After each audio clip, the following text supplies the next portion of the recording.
Okay, so he's scared of this. Đưa nó ra. Lấy đi coi.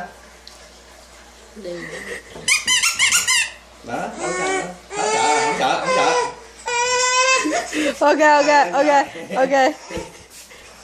Hey, John. Đây. Đây. Mở lên, chạy vô. John. John. Con John vậy, giờ này đóng con John. John.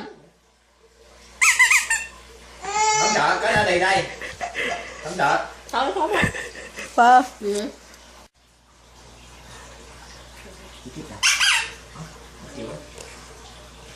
Thôi, đừng lấy em sợ. What's so funny? Eh?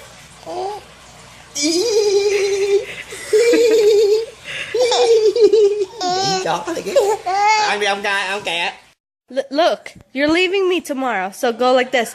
Look at me. Mwah. Blow me a kiss. Mwah. Blow me a kiss. Blow me a kiss. Blow me a kiss. You're leaving me. I need to see it. Why you like laying on my thighs? Okay. Blow me a kiss. John. Mwah. Say bye bye. Bye bye, JJ. Bye bye. John. John, bye bye. John, go bye bye. Bye bye. Sit down.